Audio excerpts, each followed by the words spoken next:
Everyone, thanks so much. Thank you so much for coming today. We are very excited. I'm very excited and very honored actually to welcome Carol, who has joined us from Wisconsin. So I think most of you will probably know, but I'll just do a very quick intro, very quick bio. Carol is the director of the Institute on Aging. And he'll be a professor of psychology at the University of Wisconsin-Madison. I think we can say that you're probably one of the founders of the positive psychology movement. She has studied well-being for over 30 years, from how it varies by age, educational status, work, family life, and how it matters for health, which I personally have found really interesting. Including different disease outcomes, length of life, physiological regulations, and even neural circuitry. And this model of well-being that Carol's developed over the years is widely used all around the world. The assessment scales have been translated to more than 40 languages. She's the principal investigator of the MIDUS longitudinal study and also its sister study in Japan, for which she received an NIH Merit Award. Her scientific contributions have been recognized with the Baltz Distinguished Research Award from Division 20 of APA, the Positive Health Award, the Murray Award from the Society of Personality and Social Psychology, and the Lifetime Achievement Award from the International Network for Personal Meaning. So we're very, very, very excited. I've personally been reading a lot of Carol's work over the last couple of years, has influenced my own interest in research on well-being and meaning. And so I'm going to hand it over to you, Carol. You're going to talk to us today about your reflections on your work and the many decades you've spent studying well-being. So very, very warm welcome to you. Thank you, Thank you, Petra. Thank you. Okay, everybody see my slides all right? Yes, we're good. You can see them, okay?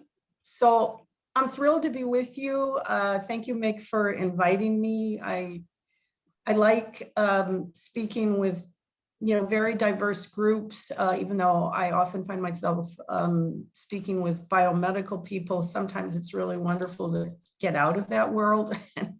And I'm really interested in how we use these ideas about well-being to improve people's lives. And so it's a pleasure for me to talk to people who work on the front lines as counselors, therapists, so on. Okay, so my slides are not advancing. Let's see, what would that be?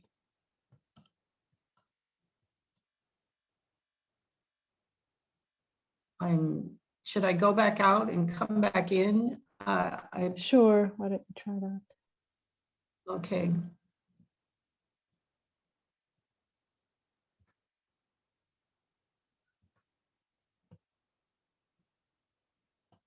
Are you seeing the slides now? No, I don't see them now. Okay, so rats. And we even practiced this. We did.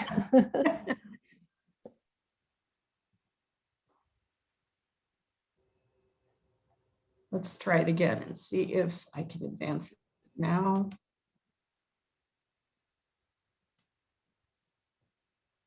Okay, it's working now. Okay.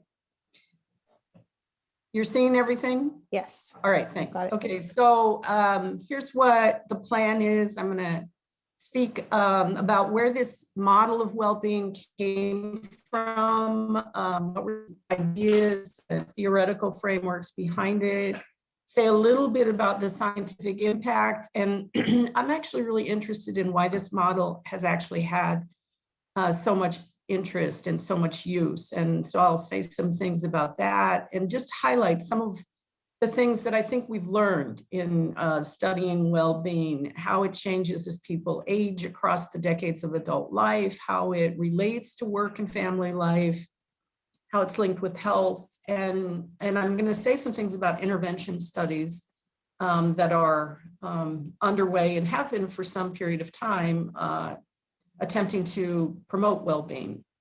And then I get to the unfinished business part of the talk, where I'm going to talk about some of the malignant forces that are present in our contemporary world that I think are undermining lots of people's well-being. Inequality, the pandemic, and that's negative and grim stuff. And so I'm also going to talk some about the increased interest I've had in recent years in using the arts and the humanities to try to nurture well-being. Okay, so this is the model of well-being that I developed many years ago. This article published over 30 years ago is the article for which I'm most known. And I'm going to say a bit about where this model came from by first noting it was an effort to reach for something new. That's what the hand is about up in the corner. And when I was getting started in this business, most people who were studying, let me call it successful aging at the time, were asking questions about happiness and life satisfaction. And I didn't have a particular objection to those questions, but I had spent my undergraduate years reading a lot of really cool and interesting stuff from developmental psychology, Erickson, Newgarten, Charlotte Buehler's work about the basic life tendencies that work toward the fulfillment of life. And then there's the humanistic folks, Carl Rogers, the fully functioning person, Maslow's self-actualization, existential ideas from Frankl. Marie Yehota wrote this amazing book in the 1950s called Current Concepts of Mental Health, where she was really talking about mental health as health, not as illness. And the Jungian ideas of individuation influenced my thinking, Allport's writings about maturity. So I'm swimming in all of that literature as an undergraduate, and then I go into graduate school and I want to work with these ideas, but I didn't quite know how I was going to do it. And so what I focused on was, where were all of these folks talking about similar things? What were the points of convergence in all of these different frameworks? And those points of convergence became the components of the 6 dimensions of well-being that I ultimately built this model around. And I'll say more about them in a minute. But first, I want to just note, along the way, I did read Aristotle's Nicomachean Ethics, which is just an astonishing book that starts out with, I think, one of the most important questions of all time: what is the highest of all human goods? And Aristotle's answer was that he thought it was activity of the soul in accord with virtue. And I have come back to that definition many times, paying attention to the keywords like soul and virtue, for example. But then he went on to ask himself, what's the highest virtue? And in his view, that's where eudaimonia, this funny word that nobody can say or spell, comes in. And for Aristotle, the highest virtue, eudaimonia, is about achieving the best that is within us. It's a kind of personal excellence. And I love that idea because it is very much about personal becoming. My training was really as a lifespan developmental psychologist. And so I'm very interested in like human potential and how do we achieve it? And how do we figure out, what our best capacities are? So these are just some images that I use to give people a feel for the 6 dimensions. Autonomy is the most Western component in this model of well-being. It's really about living according to your own convictions, marching to your own drummer. Environmental mastery is about managing your external world, and it's really about person-environment fit. The personal growth dimension, this imagery is about, change over the life course. But personal growth is, I think, closest to Aristotle's ideas about eudaimonia. It's about realizing your talents and capacities. And I would underscore that happens throughout life, even as people are dealing with biological aging, which this imagery, I think, conveys. positive relations with others, taking care of your social ties is arguably the most universally endorsed aspect of what it means to be well in different philosophies, religions, theories of, you know, the interpersonal nature of who we are is a central piece of positive human functioning. Purpose in life, I love these ideas and I love this imagery. These images, by the way, came from my dear friend, Dov Shmotkin, who's a clinical psychologist at the University of Tel Aviv in Israel. And he sent me these images one year for my birthday. And I've just loved them forever. But this is Raphael's painting of the School of Athens, which you can find in a museum in Rome. And it's about Hellenic culture and all the amazing things and the thinkers of that time.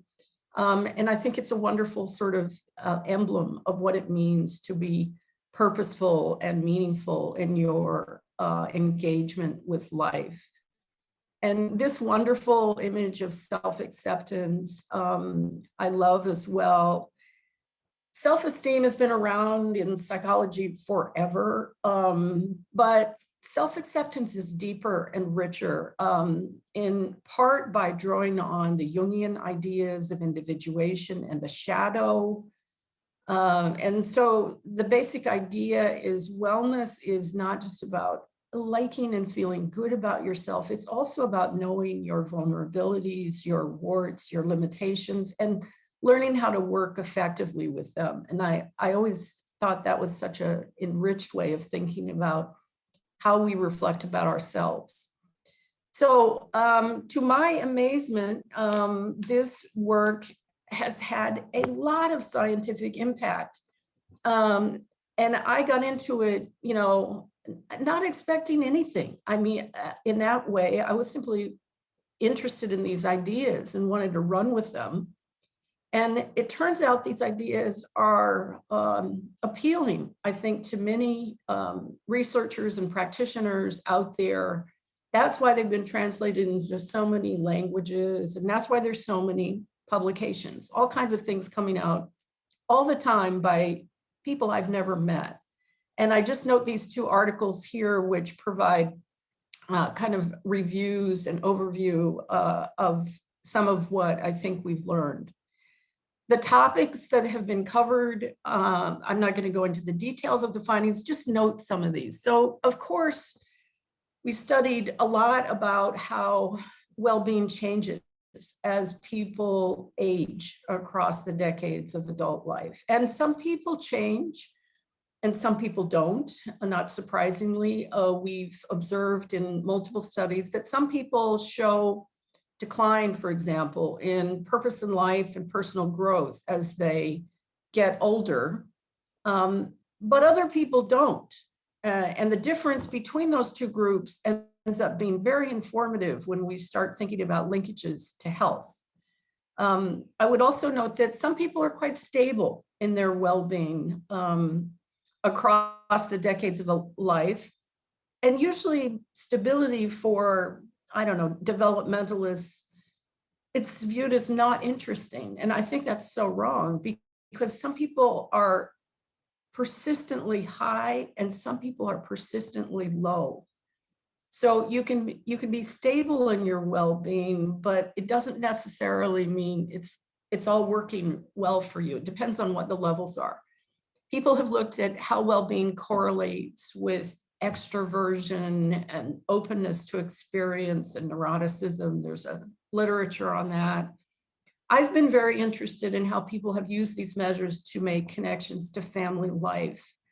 Family life statuses, for example, family demographers have shown differences in well-being profile as a function of people's marital status. The birth of children, becoming parents is known to have impact on people's well-being. All of us who went through that transition know something about the exhaustion that's involved, but happily there are also these enrichments in purpose in life that seem to be linked with becoming a parent. widowhood, the loss of a loved one, has been shown to have impact on well-being. Caregiving has been linked to well-being. And then there's a lot of people linking work strain and stress, the degree to which you have control over aspects of your work. Those things are linked with well-being. There's a wonderful set of findings linking volunteer engagements, especially among older people, to deepened purpose in life as they age. And then there's a whole crowd of people that are after what they call the work-family interface. How does family life enhance or undermine work life and vice versa? So the work-family interface has also been linked to various aspects of well-being. And then a lot of work has linked well-being to health and biomarkers, and I'll say more about that as well as about the clinical and intervention studies. But an interesting question in the midst of all this is, why are people going after these ideas and linking them to all of those other domains? And I was asked to write an essay about that, and I thought it was a really interesting task. And the answer I came up with is I think a lot of people use these measures because they exemplify what I would call intellectually vital ideas and ideals.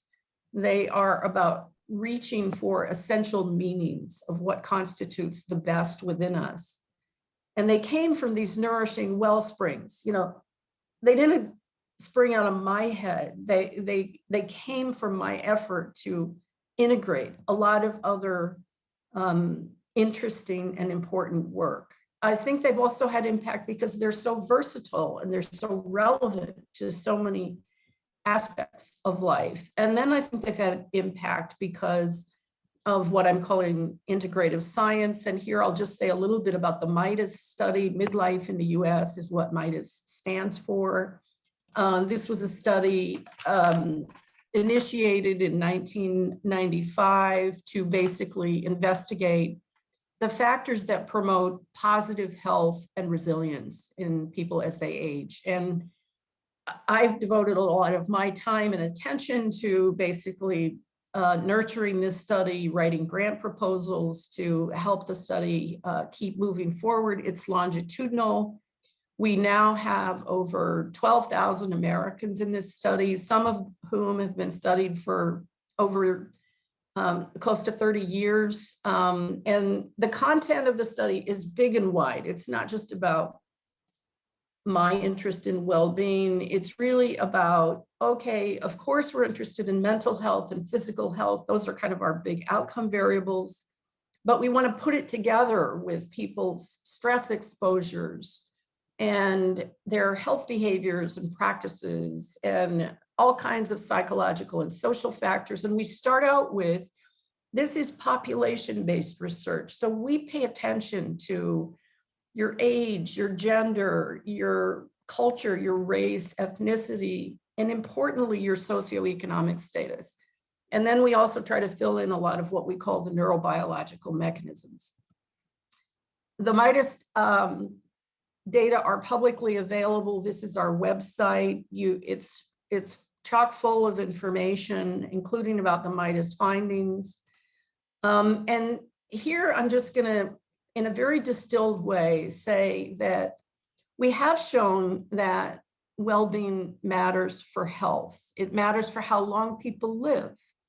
It has been shown to afford protection against various diseases, Alzheimer's, cardiovascular disease, even osteoporosis. And because those connections have been found, of course, many people are interested in the intervening mechanisms. And so that's where people study physiological regulation. How does well-being influence your stress hormones and inflammatory markers and cardiovascular risk factors? And what's going on in the brain when people are experiencing well-being? People are mapping the reward circuitry in the brain.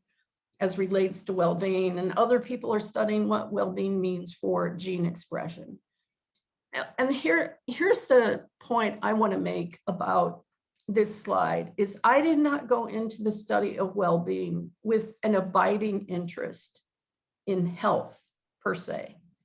The reason I spent a lot of time, and others as well, trying to build these bridges is to provide an evidential basis for saying we need to take well-being seriously. And what does that mean? To take it seriously means it should be a target for public health education. It should be a target for public policy, for how resources are distributed, and so on. So the building up of this evidence about health is to get people to actually take well-being seriously because it's consequential for so many things. I would just draw attention here to the work of Corey Keyes from MIDUS. He's done wonderful work trying to put together what we traditionally call mental health and link it to well-being. Mental health has really never, in my view, been explicitly about mental health. It's mostly been about mental illness and distress. And in fact, when I was starting my career, I contacted people at the NIMH in Washington, D.C., the National Institute of Mental Health. And I said, well, I'd like to submit a grant on well-being. And they said, well, we don't fund that kind of thing. Like, you know, if you want to study depression or anxiety or whatever, we're the place to come through. But so what Corey did here, using the MIDUS data, is he actually put together well-being and mental health, which was really mental illness, to make some really important points about the kinds of categories of mental health that exist out there in the population. So the best place to be is to be what he calls flourishing, where you have high well-being, but you have low mental distress. And then there's the flip side of that, which is the worst place to be, which is you're suffering from mental distress and you have low well-being. But I think the most important contribution from Corey's paper here was about languishing. There's a category of people in the world around us who are not suffering from psychological disorders, but they have low well-being.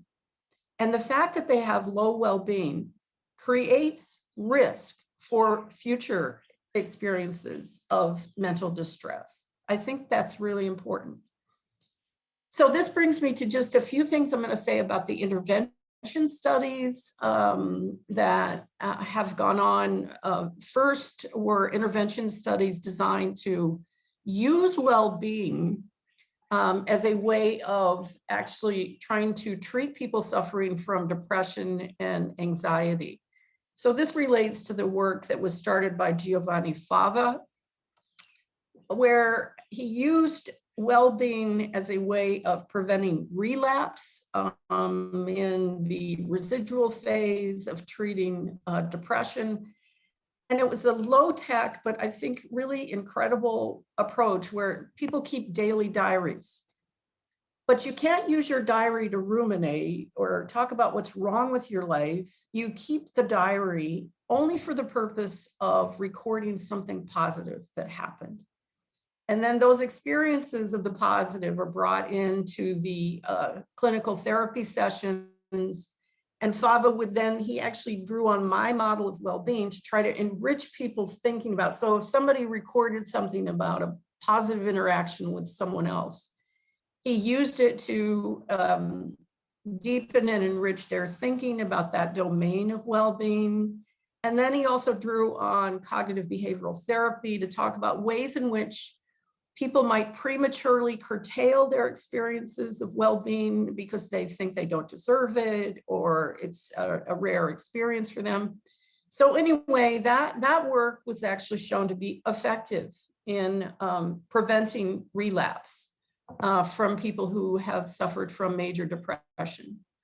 Chiara Ruini is another wonderful person coming out of that world of well-being therapy. She's at the University of Bologna in Italy, and I just want to make a plug for her. She would be a wonderful person for you guys to invite to speak to your group, because she's a practicing clinician, but she's also, as I learned in reading about some of what's going on at your center, she's using well-being for prevention, using it to, she's educating children and adolescents about the importance of well-being in their lives. And then Chiara came to the University of Wisconsin and Madison to collaborate with us in creating an intervention program, an 8-week intervention program called Lighten Up, which is actually designed to promote well-being in older people who are dealing with, you know, the losses and physical challenges of aging. So we first focus on teaching them what well-being is about, why it's important, and what they can do in their daily lives to basically both negotiate the negative and also see and savor the positive that exists in their world. Chiara and I wrote together a review article using eudaimonic well-being to improve lives in this handbook of positive clinical psychology. I will give you my email at the end of this talk. Anything I'm covering in this talk that anybody would like to see a copy of, just send me an email and I'll send you a copy of it. But this gets me to the part of my talk, which I'm calling the unfinished business in the study of well-being. And this is about my deep concerns and preoccupations about obstacles to well-being. The first have to do with widening inequality, and then we have the pandemic unfolding around us. I have written about these as intersecting catastrophes that are making lives unlivable for many people in our contemporary world. So even before the pandemic struck, we had people paying attention to the growing class divide in the US in particular, in which we saw evidence, this Richard Reeves called this dream hoarders. It's about how the American upper middle class is leaving everyone else in the dust and why that's a problem and what to do about it. So it's about how the upper middle class have privileged access to better education and jobs, stable marriages, more successful partners, safe, thriving neighborhoods, income, wealth, healthier lifestyles. And along the way, I track these things that are coming out, you know, in the contemporary media. This was an article in the New York Times in 2018 about this reality happening over time in the US, that employee pay is going down over time while corporate profits are going up. And then we have other people writing editorials in the New York Times about why this is happening, why corporate America is suppressing wages for so many workers. And it's described as something called, economists call this monopsony power. It's about the ability of employers to suppress wages below the perfectly competitive level. And workers accept this because they don't have alternatives. In my view, monopsony power is a behavioral enactment of corporate greed. And I'm very concerned about the force of greed in our contemporary world. Here I bring in images of Dante's 9 circles of hell and his Inferno. And in the Inferno, there was gluttony and greed and fraud and dishonesty. And I would just note here that even the father of capitalism, Adam Smith, wrote about greed as a problem. And the ancient Greeks, I find it really interesting, they were also interested in problems of greed and injustice. And they believed that greed should be publicly censured. I think that's true. I think it does need to be publicly censured. And I think science might be one of the tools we can use to do that.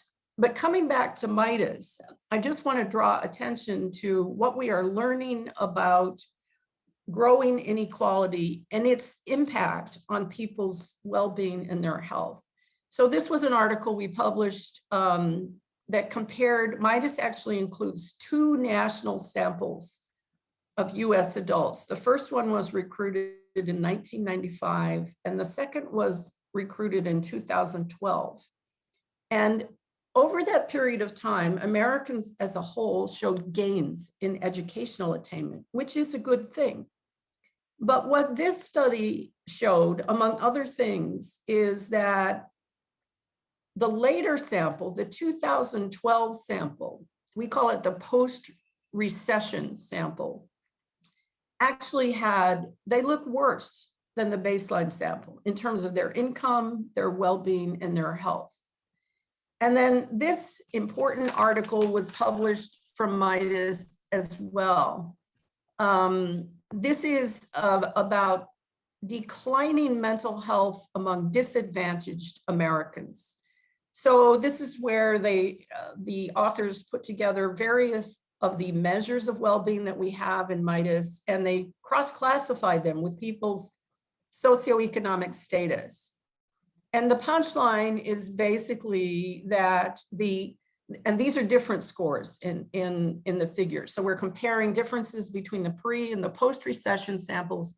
And the punchline is this, that mental health is actually getting worse over time among socioeconomically disadvantaged Americans.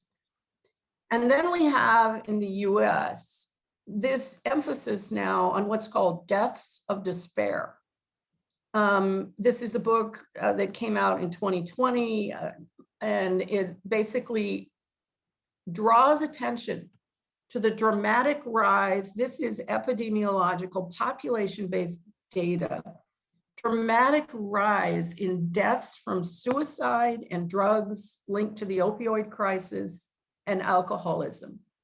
And it also emphasizes that white working class Americans their lives are characterized by broken families, declining wages, and increased healthcare costs. So in the middle of that mess, we have the pandemic unfold that not only, created catastrophic levels of illness and death and all the related grieving among those who are still here, we have as well rampant unemployment, lost health insurance, homelessness, food lines, and systemic racism is getting an enormous amount of attention in the US. So this leads me to a very basic question. Are meaningful, happy, and fulfilled lives increasingly not available to many due to gaping discrepancies in life opportunities and resources? I don't have answers to all of these problems. All I'm saying is we all have to care about these issues. We all have to work hard to figure out how we can bring these issues into the work that we do and into the societies that we care about. Okay, so that's so negative and so dystopian, and I often feel bad talking about it, but I would feel worse if I didn't talk about it. So I'm gonna end then with this more upbeat stuff about how might we nurture well-being via the arts and the humanities. And this is an area in which I have done more writing of late. I've just become fascinated with the whole set of issues. And part of what I focused on is how a liberal education, which is kind of a unique part of the American educational experience, the US educational experience, going back to Thomas Jefferson and the creation of the University of Virginia, and the basic idea that, it's good to have a broad liberal education at the beginning of your journey in becoming educated, as opposed to going directly into professional schools, which happens in a lot of countries, as I have learned. But I've basically made the point that I think education plays a critical role in cultivating people's sensibilities to partake of the arts. And then there's growing literature showing that the arts are linked with well-being and health, despite the fact that I just note here, we've completely left these issues off the table in MIDUS, although I'm working hard to try to bring these into the MIDUS study. And I would just note that, folks in the UK are ahead of the game.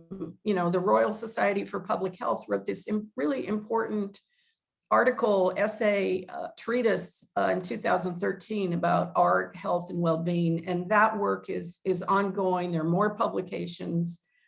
And this I've been running some conferences at the University of Wisconsin about bridging the arts and the sciences, trying to promote human betterment through the arts. And these are just some of the books that I would note. There's a whole new field now called health humanities. Mark Edmondson's book, Why Read? He's a professor of literature at the University of Virginia. This is a fabulous book about why we should read great literature to nurture inner vitality. And he basically shows how that can be done. And then this amazing book by John Dewey, which I think has kind of been lost to time. It was published a long time ago, but it's really about these deep questions of how do we experience art? What is the meaning of it? Sort of the history of museums as relates to capitalism and materialism, or nationalism and imperialism. I don't know who among the crowd of listeners has frequented any of these books by Alain de Botton. I love his books. And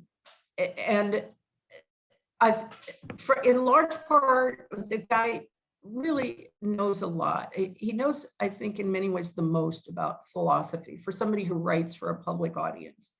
But he has a fabulous sense of humor. His sense of humor is magnificent. But this book is about the 7 functions of art, how art helps us to remember, find hope, sorrow, rebalancing, self-understanding, growth and appreciation. And in this book, he sketches how we could, curate our museums differently to organize the work around these themes. This spectacular little book, How Proust Can Change Your Life. And by the way, Marcel Proust was probably one of the greatest neurotics of all time, who wrote his famous books from bed. And he was a total hypochondriac, mama's boy, all of it. But he was so insightful. He was so observant about everything. So, I just draw attention to the fact how Proust can teach you how to suffer successfully. And I think that he really can. To say nothing about how to love life today, take your time, express your emotions, open your eyes. I just finished reading one of his other little books that I, for some reason, had missed. It's called The Consolations of Philosophy. I don't have a copy of it in my slides here, but it is so magnificent.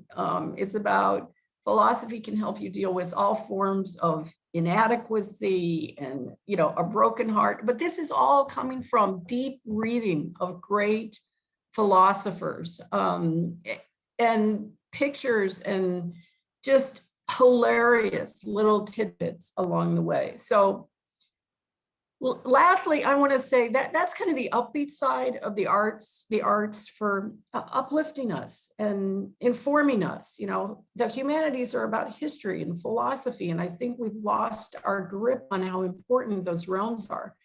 But I also believe that the arts are incredible windows on societal problems of these things I've been talking about. And I just give a couple examples of this. I've been rereading Charles Dickens of late. I read this book, A Tale of Two Cities, when I was in high school in this little town in Wheatland, Wyoming. The book was just like over my head at the time. I just kind of couldn't connect with it.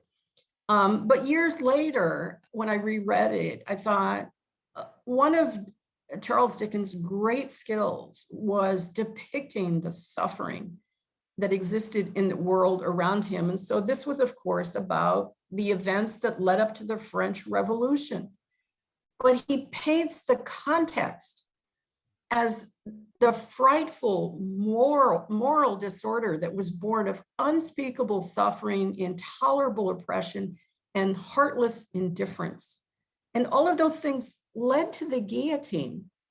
And Madame Defarge, she's often viewed as an evil person. When I reread the book, for the first time, I realized he helped everybody understand, where did all of that venom come from? And it came from the horrific experiences that her sister experienced at the hands of exploitive elites. So a question here is, can the arts foster insight and compassion? Moving to the present, this wonderful book, which won some awards, the Penn Faulkner Award, I believe. It's a book about refugees, the plight of contemporary refugees. And this is about a family that was forced to flee from Iran. But it's a family characterized as anarchists, atheists, and autodidacts. When the war came, they didn't fight. Instead, they took refuge in books. And so the book is about the importance of love nothing except literature, the only magnanimous host in the world, in this decaying world. And so the book is full of quotes from all of these amazing writers. I think that's part of the reason why the book got the award. It's just bringing in so much in the context of a major contemporary torment that many people on planet Earth are now experiencing. I would just note, Parasite got the best film a year ago. This is an incredible film, if you haven't seen it, about the grotesque contrast between life at the top and the bottom in contemporary South Korea. And it's really about the insensitivity of elites at the top, but they are being outdone, outmaneuvered by these clever individuals, disadvantaged individuals who enter their lives. The last one I would note, Nomadland just got the Best Film Award in the US. And it's based on this book Jessica Bruder wrote called Nomadland, which I just finished reading. And for the record, I would just note, I think the book is much better than the film. But what is this about? This is about the plight of contemporary older Americans who were undone by the Great Recession that started in 2008. So Jessica Bruder is a professor of journalism at Columbia University. She traveled around with these people, these nomads, over a 3-year period, and then wrote this incredible book. So many of these older Americans in their 50s, 60s, 70s, and even 80s, they lost their homes, they lost their savings, they lost their health insurance in the aftermath of the Great Recession. While the government was bailing out the big banks with the mantra, too big to fail, these people were, I guess, under the mantra, too small to succeed. Nobody helped them, nobody helped them. And so they become these itinerants, and many of them end up working in Amazon warehouses, which are all over the US. And this is my depiction. This is not how Jessica Bruder depicted it in her book, but I believe Amazon is the contemporary version of what were formerly described as sweatshops in earlier eras in New York City. And just what's going on in the Amazon warehouses is so horrific in terms of the physical trauma that people are experiencing. There are free pain medication dispensers on the walls of Amazon warehouses because people work 10-hour shifts where they have to walk on concrete. That translates to like 20 miles walking on concrete, doing all kinds of ergonomically horrible things with handheld time beepers that are just creating, it's a nightmare. It's a nightmare, but I'm thankful that books and films are being generated about this because I view it as a kind of consciousness raising. All right, that's enough. This, my finale. I know I've been all over the place. I give myself license to be all over the place because I care about a lot of things, and I somehow want to say something about all of them. But I'll just conclude by saying I've tried to show that well-being isn't just about asking people about, are you happy or satisfied with life? It's multifaceted. There are many components to it. it matters for what's going on in work and family life and health. There's growing evidence that it can be promoted, but increasingly there's evidence that well-being is beyond the reach of many living on planet Earth because of unfairly distributed resources and opportunities. And maybe the arts and humanities might help. That's it. This is my email. If anybody wants me to send them anything, don't hesitate to send me a message, and I'm happy to send it your way. Thank you for your attention.